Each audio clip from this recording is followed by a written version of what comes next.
I never thought dying could be so embarrassing.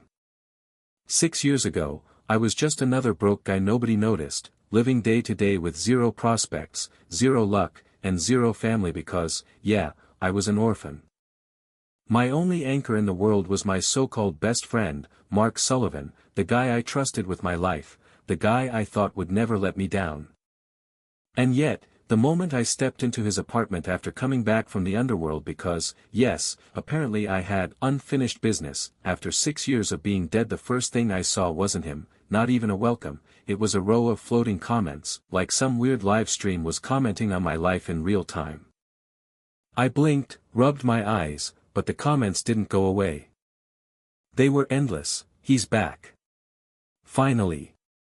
Can't wait to see the chaos, and, most disturbingly, will he even survive this? Survival? I was dead. I should have been resting in peace, or at least, haunting someone for fun.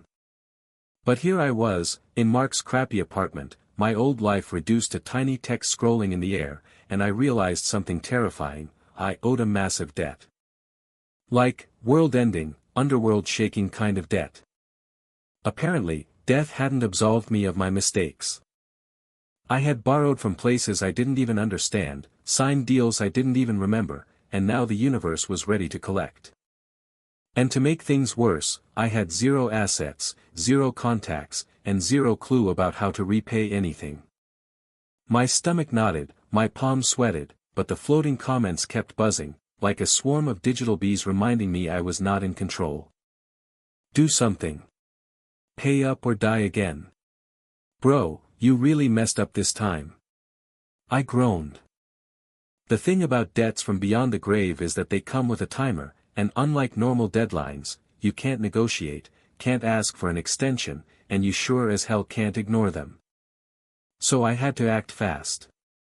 And my first move? Find Mark. He was supposed to be my anchor, my safety net, my partner in crime when life or death decided to be cruel. But he was gone. Not just out, gone. Left a note, a vague message on the table: handle your own mess this time. Don't drag me down. My heart sank. Betrayal hit different when you're already 6 feet under, and now, walking around like a zombie with a debt bigger than anything you could imagine, it hit like a ton of bricks. I looked around his apartment. It was the same cramped, messy place we had lived in back when life was unfair but manageable. The couch still had crumbs, the old gaming console still blinking lifelessly, and the fridge smelled like old pizza and regrets. I laughed bitterly. Some things never change. The comments swarmed faster now, almost sensing my panic. Time's ticking. Wake up, dummy. Step 1, survive. Step 2, collect assets. Step 3, revenge if necessary. Revenge? I barely had enough energy to keep standing, but the idea sparked something in me. Even 6 years dead, even drowning in debt, even betrayed by my best friend, I could still claw my way back. I could still flip the script. I could still somehow turn everything around. My first task: understand what I owed and to whom.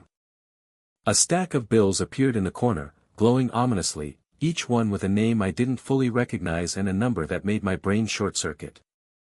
Thousands, no, millions. I swallowed hard. And then a notification popped up in front of me: choose your partner wisely.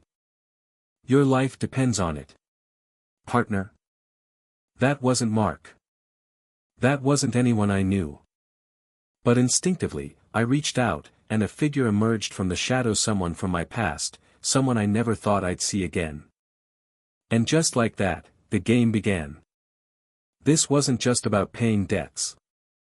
This wasn't just about survival.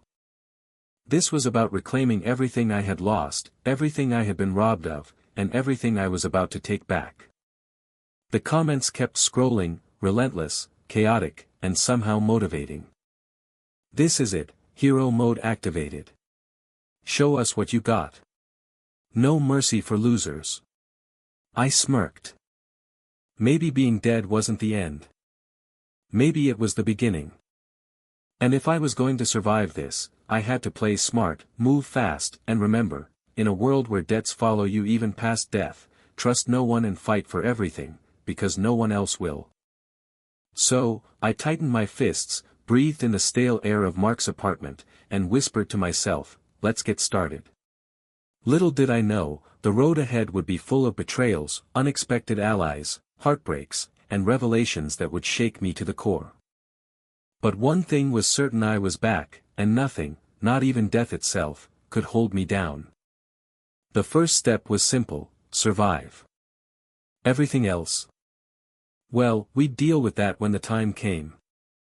When I first stepped into the Reed family's mansion, it felt like walking straight into another world, one that didn't belong to me but one I had no choice but to claim if I wanted to survive. The marble floors so polished I could see my reflection, the chandeliers hanging like they came out of some royal palace, and the kind of atmosphere that made you want to straighten your back and watch every word you said. And yet, despite all that wealth and power, I knew the second I crossed that threshold I wasn't a son, not even close. I was just an outsider who'd been picked up out of pity or maybe out of curiosity, but definitely not out of love. And Mrs. Reed, Eleanor Reed, made sure I understood that right away, her eyes sharp like she was scanning me for flaws, her voice steady, not cruel but cold, telling me that if I wanted to live under her roof, I had to earn it. No handouts, no excuses, everything I got here I had to fight for. And honestly, after what Emily Carter pulled on me, after watching her smile sweetly at Ryan Carter and call him the brother she'd always dreamed of while tossing me aside like trash, I was ready for this, ready for a war, because at least with the Reeds, the rules were clear: no fake affection, no sugar-coated lies, just raw expectations and consequences. And part of me craved that, because in my last life I wasted years thinking love could save me. Now I just wanted strength, status, and the chance to never kneel to anyone again. And then there was Olivia Reed, my so-called new sister, though to call her that felt wrong because the first time I saw her, standing at the top of the staircase in her simple white dress, hair falling around her shoulders like she couldn't care less about appearances, she didn't look like someone waiting to welcome me, she looked like someone staring through me, her eyes dark, guarded, like the whole world had already betrayed her once and she wasn't going to let it happen again. And the silence she wrapped herself in was louder than any words. I later learned she hadn't spoken in years, not since she was a kid and watched her cousin die in front of her, and somehow that silence was scarier than any insult, because you never knew what she was thinking. But when her eyes locked on mine for just a second, I swear it was like she was asking me if I was going to be just another disappointment, just another person she couldn't rely on. And right there, I decided I wasn't, not for her, not for myself. I was done being that guy people tossed aside. And living in the Reed family was like boot camp disguised as luxury. Every morning starting at 6, Mrs. Reed had me running laps around the estate, practicing posture, etiquette, studying until my brain felt fried. And when I wasn't at school, I was learning fencing, piano, public speaking, all the things that used to feel pointless but now I understood were weapons in a different kind of battlefield. Because this family wasn't just rich, they were connected, influential, the kind of people who could make or break politicians. And if I wanted to stand tall in this world, I needed to master every damn thing. And while I pushed myself through it all, Olivia would sometimes watch from the sidelines, quiet, unreadable, occasionally letting out this tiny nod when I got something right. And I lived for those nods, stupid as it sounds, because in a house where nobody handed me a shred of warmth, her silent approval meant everything. And yet at school, the story was different, because Westbridge Academy wasn't kind to outsiders, especially ones like me who came in without pedigree. The Carter name still clinging to me like a stain, and every time I saw Emily and Ryan strutting around, acting like they owned the place, it burned. Ryan bragging about how he was the chosen one, Emily laughing at his jokes like she'd never even known me, like all those nights in my past life when we'd shared secrets and dreams had been nothing but some cruel joke. But I kept my head down, grinding harder than anyone else, and slowly, people started noticing, the teachers praising my work, some students whispering that maybe I wasn't just some charity case. And that shift, that tiny sliver of recognition, fueled me, because I knew the gap between me and the Carter siblings was already widening. They were wasting their second life in arrogance, while I was building a foundation brick by brick. And one night after another brutal training session, as I was catching my breath on the balcony, Olivia actually spoke to me. Her voice soft, rusty from years of silence, just one word, why? And it hit me harder than anything, because that was the first time she'd broken her silence in years, and she was asking why I kept pushing myself like this, why I didn't just give up, and I told her straight, that I'd already been thrown away once, already tasted what it was like to have everything and lose it, and I wasn't going to let anyone decide my worth again, not Emily, not Ryan, not even Mrs. Reed, and the look she gave me after that, it wasn't pity, it wasn't admiration, it was something else, something like understanding, like maybe for the first time she realized she wasn't the only one carrying scars, and from that moment, something shifted between us. She started training alongside me, not saying much, but her presence enough to keep me from collapsing on the tough days. And in her own way she was telling me she believed in me, and I knew this was just the beginning, because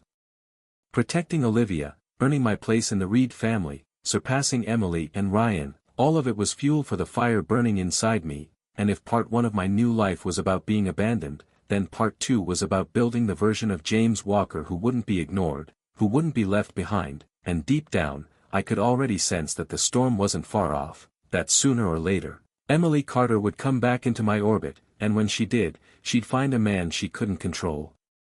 anymore, a man she'd regret throwing away. The day everything changed came out of nowhere, like most things in life that leave scars. It wasn't a grand showdown or some planned drama, it was just another after-school afternoon when Olivia and I decided to walk home instead of taking the car. She'd been opening up more, not much, but enough to make me think I was slowly breaking through her walls. Sometimes she'd ask short questions about class, sometimes she'd just walk beside me in silence. But that silence was different now, lighter. Almost comfortable, and I didn't realize how much I relied on it until the moment it was shattered, because as we turned down one of the quieter streets near Westbridge Academy, a group of guys stepped out of the alley, older kids, troublemakers, the kind that didn't care about rules because they thought they owned the world, and the way they looked at Olivia made my blood run cold, their eyes hungry, their smirks disgusting, like they thought they'd found a toy to break, and in that instant, something in me snapped. I wasn't going to stand there and let them do anything to her, not Olivia, not the one person who'd given me even the smallest sign of trust in this second life, so before they even had the chance to lay a hand on her, I stepped forward, putting myself between them and her, my fists clenched so tight my nails dug into my palms, my voice steady but shaking with rage as I told them to back off. Of course they laughed. Because what's funnier than one scrawny kid trying to play hero against 5, and when they lunged, I didn't think, I just moved. I threw the first punch, felt the sting in my knuckles, the shock in their faces, and then everything blurred into chaos, blows landing on me from every direction, my ribs aching, my face burning, but I refused to fall, I refused to let them touch her. Every hit I took felt like proof that I wasn't the same guy Emily Carter had discarded. I wasn't the weakling who got left behind, I was someone who'd rather bleed out in the dirt than step aside, and through the haze of pain, I caught glimpses of Olivia, frozen at first, her wide eyes reflecting every strike, her lips parted like she wanted to scream but couldn't, the silence she'd lived in for years chaining her even now, and then something shifted. I don't know if it was seeing me refuse to stay down or if it was the raw brutality of the moment, but suddenly I heard her voice, sharp, desperate, breaking through years of quiet. "Stop," she screamed, and for a split second, everyone froze, even me, because it was the first time I'd ever heard her raise her voice, the first time she shattered her own silence, and that sound alone was enough to throw the punks off balance, long enough for security from a nearby shop to come running, and the group scattered like the cowards they were, leaving me bloody and half-broken on the pavement, Olivia kneeling beside me, her hands trembling as she touched my face, whispering words I could barely process. "Why would you do that? Why would you protect me like that?" And I laughed, a dry, painful laugh that sent fire through my ribs, because the answer was so obvious, because she mattered, because she wasn't like Emily, she wasn't someone who saw me as disposable, she was someone worth fighting for, even if she didn't believe it yet, and when she realized I could barely stand, she wrapped her arm around me and helped me home, her small frame shaking but steady. And that night, Mrs. Reed's fury filled the house when she saw the state I was in, her voice like thunder as she demanded to know what happened, but before I could explain, Olivia stepped forward, her voice still rough from disuse but steady, claiming it was her fault, saying she should have been more careful, and in that moment, Eleanor Reed's stern eyes softened just a fraction, because she'd been waiting for years for her daughter to speak again, and it was me, the outsider, who had triggered it, and that changed everything. Suddenly I wasn't just some kid they took in out of obligation, I was the boy who protected Olivia, the boy who gave her a reason to break her silence, and though Mrs. Reed never said it outright, I could feel the shift in the way she looked at me, less suspicion, more recognition, like maybe I belonged here after all, but it wasn't just her, it was Olivia too, because after that night she was different with me, still quiet most of the time, but she'd sit with me while I studied, train with me during the early morning runs, sometimes she'd even smile, just a small curve of her lips, but enough to make all the bruises and broken bones worth it, and I realized then that what I'd gained was more than just a place in the Reed household, I'd gained a bond, fragile but real, something I hadn't felt since before Emily's betrayal, and it made me even more determined to get stronger, not just for me, but for her, because if one group of punks could do this much damage, I needed to be ready for worse, and I knew worse was coming, because people like Emily and Ryan Carter, they didn't just disappear from your life, they circled back, they resurfaced when you least expected it, and when they did, they'd test everything I'd built. So as I healed from my injuries and pushed myself harder than ever, I promised myself one thing: next time, I wouldn't just survive, I'd dominate, I'd make sure no one could ever question my worth again, not in this house, not in this city, not in this lifetime, and Olivia, whether she realized it or not, had just become the reason I refused to fail, and with that fire burning inside me, I was ready for whatever storm was waiting in part 4, because this time, James Walker wasn't playing second to anyone. The weeks after that fight felt like a strange kind of awakening, like someone had thrown open a door I didn't even know I'd been standing behind. Olivia and I fell into a rhythm that was both terrifying and comforting, early mornings at the track where she'd stumble but still push herself, afternoons at the library where I watched her bite her lip over math problems, evenings walking the quiet streets of Westbridge, our shadows stretching long under the streetlights, and every day I felt myself getting stronger, not just physically but in ways that mattered, because I was learning to control the anger that used to eat me alive, to channel it instead of letting it destroy me, and all the while, Emily Carter was still out there, her name like a dark stain in the corners of my mind, like she hadn't just vanished from my life, she'd been waiting for the right moment to sneak back in, and then Ryan Carter, smug, arrogant, always thinking he could dictate everyone else's world, suddenly reappeared in the cafeteria, laughing with his usual entourage like nothing had ever happened, like I wasn't the guy who had been left to rot in his shadow, and I felt that old pulse of rage, the one that had almost killed me the first time, rise again, but this time I held it down. I reminded myself of what I'd learned, what I'd survived, and I reminded myself of Olivia, who now trusted me with the smallest secrets, who smiled more often, whose hand sometimes brushed mine, just barely.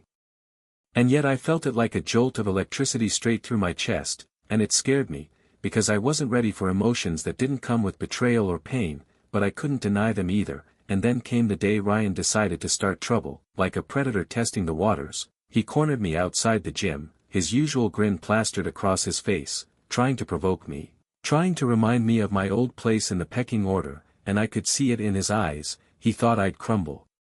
Thought Emily's ghost would still haunt me, but I didn't flinch, I didn't even breathe heavy. I just looked him dead in the eye and let him realize that James Walker had evolved, that I wasn't the kid he'd tormented, I was a force now, forged in pain, and he stepped back, just a little, because even he knew the storm in me wasn't a bluff, and Olivia's presence beside me, quiet but steady, gave me the courage to stay in control, to not throw the first punch, to let him think he had the upper hand while I held the real power inside, and it was intoxicating, that feeling of knowing I could handle anything, that life's curveballs no longer scared me, because I had survived, I had fought, I had won small battles and prepared for the larger war, and school became a battlefield in its own right, tests and rivalries, teacher scrutiny, gossip swirling around like toxic clouds, but Olivia and I leaned on each other, protected each other, and I could see the shift in everyone's perception.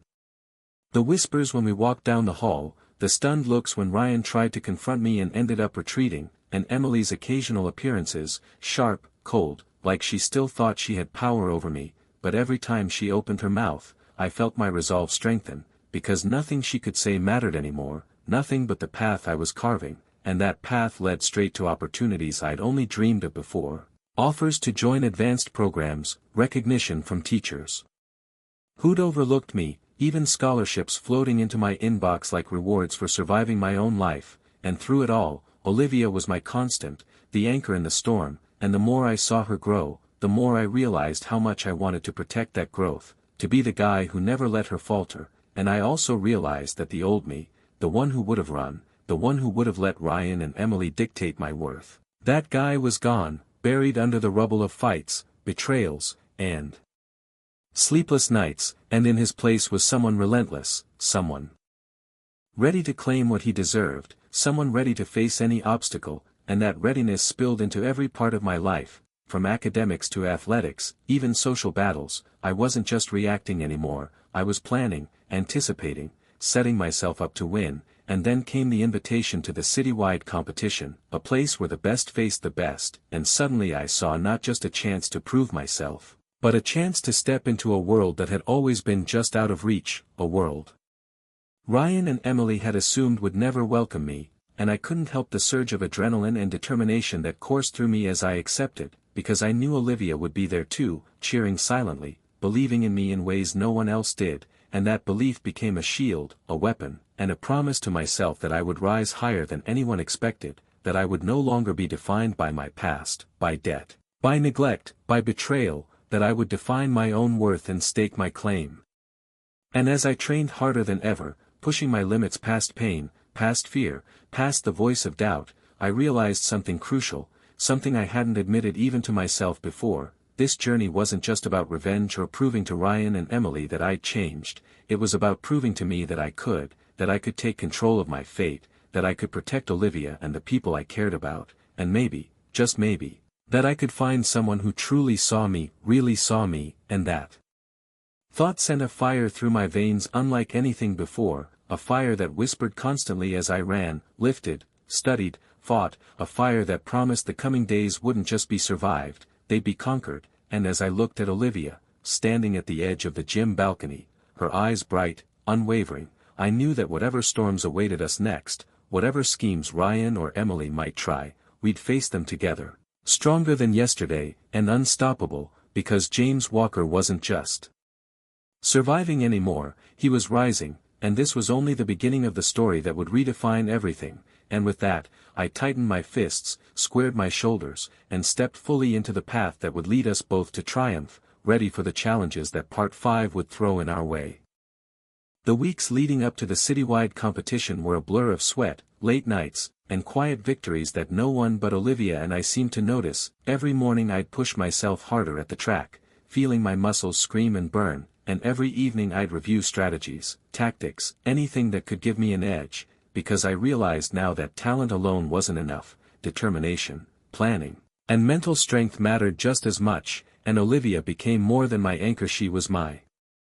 mirror, reflecting back the version of myself I was determined to become, and the more I saw her confidence grow, the more I felt compelled to protect it, to nurture it, because she trusted me in ways that Ryan and Emily never could, and sometimes that trust weighed on me like responsibility on my shoulders, but it was the good kind of weight, the kind that made me feel alive, awake, in control, and still. The ghosts of my past lingered, subtle but insistent, Emily's sharp smile appearing in my thoughts at the most inconvenient times, Ryan's smug attitude replaying like a broken record in my mind, every insult, every slight, every reminder of the person I had been before, the powerless kid, the joke, the invisible nobody, and yet I no longer flinched, I no longer trembled, because I'd built a shield from those memories, forged in a fire of anger and ambition, and now, every step I took toward the competition was a step away from them, a step into my own power, and the day of the qualifiers arrived faster than expected, the gym buzzing with nervous energy, cameras, phones, social media live streams capturing every move, and I could feel the eyes on me, the whispers and gasps as I entered, but I tuned them out, focusing on Olivia's reassuring smile from the bleachers, the way she held her hands together like she was praying, and I realized in that moment how much her belief in me had shaped this journey, had made the impossible feel tangible. And then the competition began, a flurry of motion, mental puzzles, physical challenges, strategic games that tested every ounce of skill and patience I had, and I was in the zone, moving with precision, thinking 2 steps ahead, feeling the adrenaline surge not from fear but from the pure thrill of proving to myself that I could, and every time I saw Ryan stumbling or getting frustrated, a part of me wanted to laugh, but I didn't. I stayed calm, steady, because this wasn't about petty revenge, it was about mastery. About showing that I had control over my destiny, and Emily appeared in the stands halfway through, her eyes wide, her lips pressing into a tight line, like she was seeing the person she'd underestimated all along, and a strange satisfaction flickered through me, not the cruel satisfaction of beating her down, but the quiet, undeniable satisfaction of knowing that I had risen while she'd stayed trapped in her own world. And Olivia cheered when I completed the final challenge, her voice carrying over the crowd, a sound that made the exhaustion, the pain, the endless training all worth it, and as the judges tallied scores, I felt a strange calm settle over me, a sense that no matter what happened, I had already won in the ways that mattered most, and when they announced my name as the top qualifier, I didn't just hear it as a victory, I felt it in my bones, a validation of the months of struggle, sweat, and sleepless nights, and the way Olivia rushed down to meet me, throwing her arms around me, that hug was more powerful than any trophy, more meaningful than any medal, because it carried with it trust, belief, and the undeniable bond that had grown between us, and in that moment, I realized something important. This journey wasn't just about competitions or proving myself to Ryan and Emily, it was about taking control of my life, reclaiming my power, and embracing the people who mattered, the people who truly saw me. And then came the post-competition chaos, reporters, interviews, social media posts exploding with views and comments, some praising, some jealous, some outright mocking, but I didn't care, because I knew my path, I knew my worth, and Olivia was there, steady as ever, and even Ryan tried to confront me again, his face twisted with frustration, his words sharp, but I looked him in the eye and smiled calmly, letting him see the difference, letting him understand that the old James Walker, the scared, powerless kid, was gone, replaced by someone unstoppable, someone who could rise no matter how low life pushed him, and Emily lingered on the sidelines, her expression unreadable, like she was calculating her next move, but I didn't waste energy on it, I focused on the opportunities now within reach, the network I was building, the doors opening because of my performance, and I started to plan, not just for the next round, but for the future, scholarships, programs, leadership positions, a life that no longer required me to shrink or hide. And Olivia, my constant, my mirror, my anchor, continued to walk with me through every step, every late-night strategy session, every early morning training run, every whispered conversation about dreams and fears, and I knew that when the next challenge came, when life threw its biggest tests at me, we'd face them together, stronger, smarter, united, and unstoppable, because we had survived the worst, learned from every betrayal, every slight, and turned them into fuel, and as we celebrated quietly that night, our hands brushing, our laughter mingling with the city lights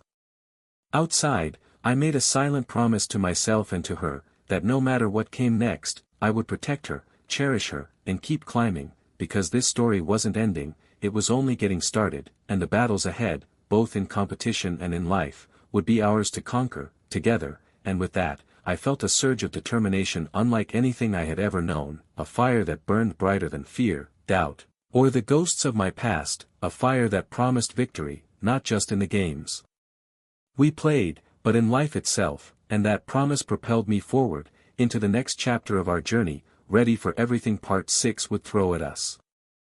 The final stage of the championship hit like a storm, the stadium buzzing with energy so thick I could feel it pressing against my skin, and as I stepped onto the floor, Olivia's eyes found mine immediately, a steady beacon in the chaos, and in that moment I realized how far we'd come. From late-night practice sessions where we whispered strategies in empty gyms to this massive arena with thousands of eyes and live cameras capturing every twitch of emotion, and even though Ryan and Emily were here too, lurking like shadows from my past, I didn't flinch, didn't hesitate, because every step I'd taken, every drop of sweat, every insult I'd endured had led to this exact point, and the challenges began fast, physical trials mixed with mental puzzles, each designed to break you down, to test not only your strength but your willpower, and I moved through them like I had rehearsed 1,000 times, anticipating every curveball, Every trap, every opponent trying to shake me, and Olivia's cheers cut through the noise, her voice carrying to me like a lifeline, reminding me I wasn't alone, that someone truly believed in me. And the strangest thing happened during the mid-round break. Emily approached, her face a mask of calculated charm, but I could see the tension under it, the shock that I was holding my own, that I was untouchable now in ways she hadn't expected, and for a fleeting second, I felt the old familiar stir of satisfaction at seeing her shaken, but it was fleeting. Because I had no interest in petty revenge, no need to prove anything to her anymore, my focus was Olivia, the future, the path I was building brick by brick, victory by victory, and then came the final challenge, a grueling obstacle that combined everything: speed, strategy, endurance, and nerves of steel. And as I tackled it, I felt Ryan's presence behind me, his eyes burning with frustration, muttering something about luck, but luck had nothing to do with it. This was pure will. And when I reached the last segment, the final stretch that would determine the champion, my lungs screamed, my legs trembled, my body begged me to stop, but I ignored it, hearing Olivia's voice in my head, feeling her hand on my shoulder earlier that morning, the silent confidence she radiated, and with one final push, one leap that felt more like flying than running, I crossed the finish line, the crowd erupting in cheers, cameras flashing, the announcers' voices merging into a deafening roar, and I collapsed on the floor for a second, not from exhaustion but from the sheer realization that I had done it. I had reached the peak, I had proven to myself that I could rise above everything. And when I stood up, Olivia was running toward me, tears glinting in her eyes, laughter and sobs tangled together, and I wrapped my arms around her, feeling her heartbeat against mine, grounding me, reminding me why every struggle, every setback, had mattered. And as the judges confirmed my victory, awarding me the championship title, trophies, scholarships, and recognition I had only dreamed of, I saw Ryan storm off, muttering under his breath, defeated not because he lacked talent, but because he underestimated the power of resilience. And Emily lingered, staring at me with a complex mix of envy and disbelief, and for the first time, I truly understood what it meant to have moved beyond the people who once defined you, to claim your own identity, to own your victories without anyone else's validation. And in the post-competition frenzy, as reporters, cameras, and social media posts exploded around us, I stayed focused on Olivia, knowing she was the true prize, the constant in a chaotic world. And we walked together through the crowd, hands brushing, our laughter mingling with the roar of the fans, planning our next steps, because this victory wasn't the end, it was a beginning, a gateway to opportunities, to adventures, to growth. And I knew that together we could take on anything. And then came the final twist of the day, a surprise announcement from the organizers, offering an international championship invite, the kind of chance that could change everything. And I looked at Olivia, feeling the weight and excitement of the moment, and she smiled, that reassuring, fierce smile that had carried me through months of training, and I felt a surge of determination unlike anything I'd ever known. This was bigger than competition, bigger than proving myself to Ryan or Emily. It was about embracing life, seizing opportunities, and taking control of the narrative that had once seemed written by others. And as we left the arena, the city lights sparkling like stars around us, I felt a deep satisfaction, a sense of closure and anticipation entwined, knowing that while some battles were over, the journey was far from finished. And I promised myself, quietly but firmly, that I would protect what mattered, nurture what grew, and never again let fear or doubt define me. Because from the streets where I'd once been invisible to the stadium where the world cheered my name, I had risen, transformed, and alongside Olivia, I was ready for whatever came next, unstoppable, unbreakable, and completely alive. And as we disappeared into the night, the world ahead of us, I couldn't help but feel that this was only the first of many victories, a life reclaimed from the shadows, a story finally told on my terms. And with her hand in mine, I knew we were ready to write the next chapter together, stronger, wiser, and more determined than ever.